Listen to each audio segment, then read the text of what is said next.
the early days of learning cybersecurity, it is common to picture a single kind of attacker, a mysterious person in a hoodie who breaks into systems because they can.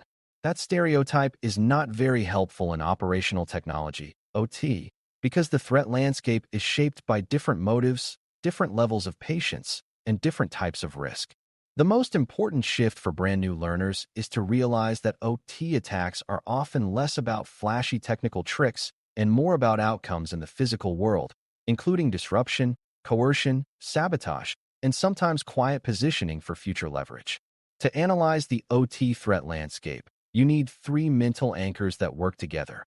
Why an actor would target an OT environment, what they are realistically capable of doing, and what physical consequences could follow from their actions. If you only focus on one of those anchors, you miss the full picture. A low-skill actor can still cause serious disruption if the environment is fragile, and a high-skill actor might cause no immediate disruption because they are playing a long game. This lesson is about building a calm, practical way to think about adversaries without turning every threat into a catastrophe movie. Before we continue, a quick note. This audio course is a companion to our course companion books. The first book is about the exam and provides detailed information on how to pass it best. The second book is a Kindle-only ebook that contains 1,000 flashcards that can be used on your mobile device or Kindle.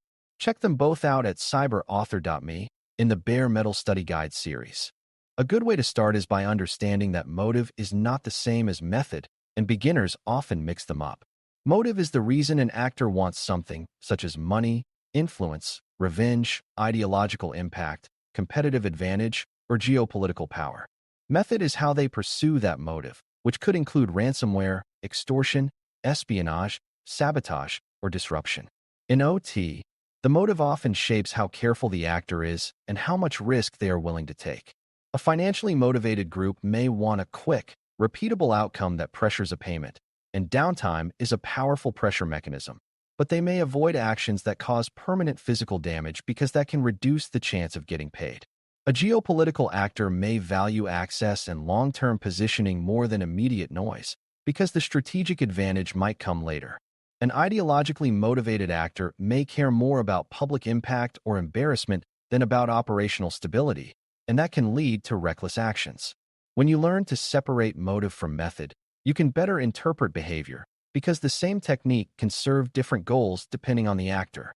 From there, it helps to categorize common actor types in a way that matches what you might actually see, without treating categories as rigid boxes. You might encounter opportunistic criminals who target many organizations with a similar playbook, searching for easy entry points like exposed remote access, reused credentials, or weakly protected vendor portals. You might encounter more specialized criminal groups who have learned enough about industrial environments to choose targets where downtime creates pressure, such as manufacturing lines, energy distribution, or critical services. You might encounter insiders, which can include disgruntled employees, contractors, or partners, and their advantage is not necessarily technical skill but access and knowledge of what will hurt. You might encounter hacktivists who want to make a statement, sometimes choosing targets with symbolic value. Finally, you might encounter state-aligned actors who can be patient, resourced, and skilled, with goals that range from intelligence gathering to disruption or sabotage. The point is not to memorize a taxonomy, but to recognize that different actors behave differently, and that behavior affects both likelihood and impact in an OT environment. Capability is the next anchor, and capability is more than how good at hacking someone is. In OT, capability includes the ability to gain access, maintain access, and then convert access into control over physical outcomes, which is the hardest step. Many attackers can break into an enterprise network, but far fewer can safely and reliably manipulate a physical process without causing unintended consequences that reveal their presence. That does not mean OT is safe. It means that direct physical manipulation often requires knowledge of the environment, the process, and the constraints. Capability also includes logistics, such as the ability to acquire specialized knowledge, develop or adapt malware, manage infrastructure, and coordinate operations across time. A highly capable actor may invest in reconnaissance, learning what equipment is used and how it is operated, while a less capable actor may simply try to lock up systems and demand payment. Capability also includes the ability to evade detection, which in OT can involve blending into normal maintenance windows, using valid credentials, and avoiding noisy actions that would trigger alarms. When you analyze capability, you stop treating every actor as equally dangerous in every way and start thinking about which outcomes are plausible given what the actor seems to be doing. A key beginner concept is that OT environments have friction that both helps and hurts defenders. The helpful friction is that many OT networks are more stable than enterprise networks, with fewer changes, fewer users, and more predictable traffic, which makes anomalies easier to spot when you have visibility. The harmful friction is that OT systems may be older, harder to patch, and constrained by uptime requirements, which can leave vulnerabilities unaddressed for long periods. Another kind of friction is organizational. Operations teams prioritize safety and uptime. Security teams prioritize reducing risk, and the balance between them can create gaps if it is not managed well. Attackers can exploit these constraints because they know defenders may hesitate to deploy controls that might interrupt production. For example, an attacker may target remote access pathways because they are operationally valuable and therefore difficult to remove entirely. The threat landscape is shaped by this reality. Attackers often aim for the parts of the environment that defenders cannot easily change quickly. Recognizing environmental friction helps you understand why certain threats repeat across industries. Now we can connect motive and capability to physical consequences, which is the third anchor and the part that makes OT distinct. Physical consequences can range from mild to severe, and they are not limited to explosions or dramatic failures. A common and very real consequence is loss of production, such as a line stoppage, batch spoilage, or a forced shutdown that takes days to restart safely. Another consequence is degraded safety margins, where safeguards are weakened or operators lose confidence in system readings, making it harder to manage abnormal conditions. Another consequence is equipment wear and damage, which can come from running machines outside intended parameters or cycling them in harmful ways.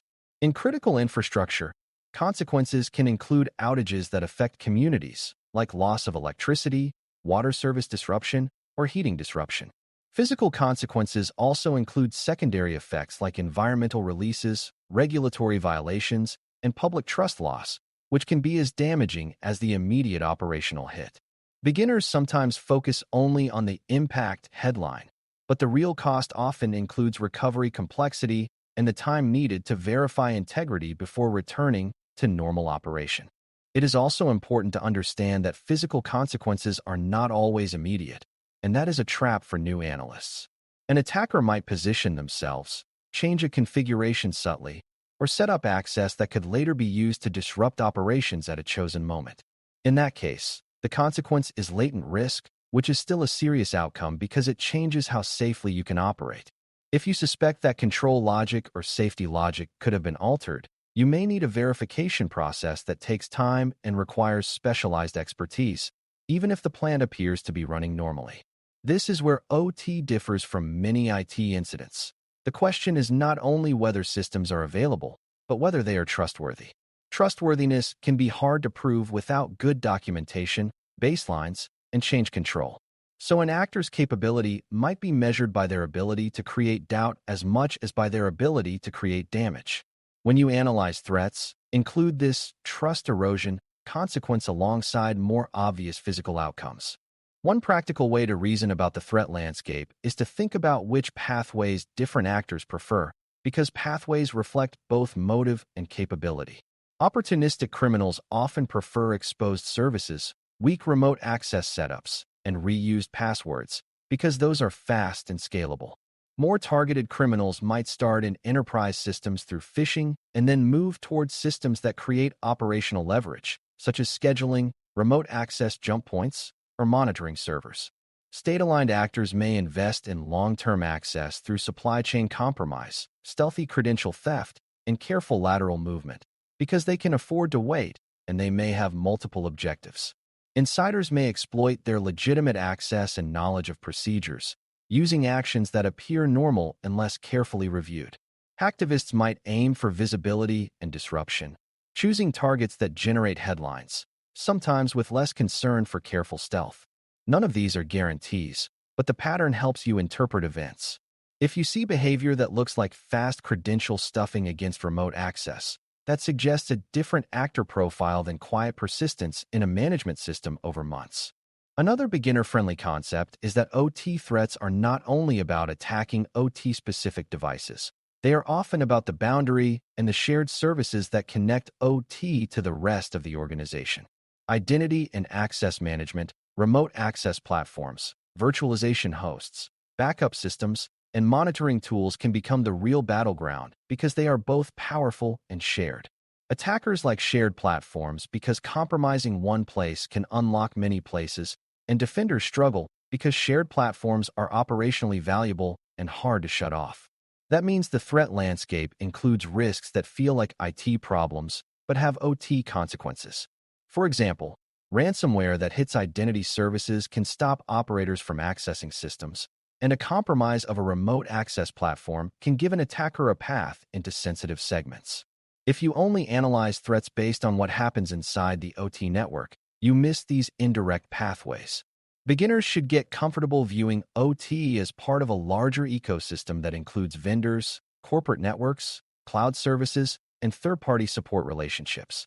The most realistic threat analysis is the one that includes those connections. As you grow in your understanding, you can also start thinking about the defender's constraints, because threats are shaped by what is easy or hard to defend. In OT, patching may be slow, so vulnerabilities may remain for longer, which makes exploitation more tempting. Asset inventories may be incomplete, making it easier for attackers to hide among unknown devices. Monitoring may be limited, making it harder to detect subtle lateral movement. At the same time, OT stability and predictability can help detection if you invest in baselining and anomaly recognition. Physical access controls can also play a bigger role than in typical IT environments, because someone with physical access can connect devices, insert media, or alter cabling. Attackers choose paths that align with these realities, so a threat landscape analysis should include where you are most constrained and where you are most strong. Beginners sometimes assume that security is only about adding more tools, but in OT it is often about improving fundamentals like governance, documentation, segmentation discipline, and clear operational procedures. Those fundamentals change the environment in ways that make attacker success less likely. It is also worth addressing the emotional side of threat landscapes, because OT discussions can become alarmist, and alarmism is not helpful for learning or decision-making. The right goal is not to be fearless, and it is not to be panicked. It is to be accurate. Accuracy comes from understanding what outcomes are plausible for different actor types, and from knowing what evidence would support or refute those possibilities. If you see signs of opportunistic ransomware, you prioritize containment and recovery while protecting operational continuity. If you see signs of stealthy persistence in a management plane, you prioritize investigation, credential hygiene, and limiting privileged access, because the goal might be longer-term positioning. If you see signs that safety systems or engineering workflows are being targeted, you elevate urgency because the potential consequences are severe. This kind of proportional thinking is what threat landscape analysis should produce. A clear view of what matters most, not a vague fear that everything is dangerous. For beginners, learning to think proportionally is a major milestone because it leads to better choices and clearer communication. When you bring it all together, analyzing the OT threat landscape means building a mental model that links actors, motives, capabilities, and consequences into a coherent picture. Different actors want different things, and that shapes whether they move quickly or quietly, whether they aim for extortion or positioning, and whether they are likely to risk physical damage. Different capability levels determine whether an actor can move from general network access to process influence, or whether they will stay in easier territory like business system disruption. Physical consequences range from downtime to safety degradation to equipment damage, and the potential consequences guide how seriously you treat different signals. The most practical takeaway is that OT threats are not a single monster. They are a range of plausible adversaries and failures interacting with a complex, interdependent environment. If you can describe that range clearly, you can prioritize defenses that reduce the most likely and most harmful outcomes, while respecting operational constraints.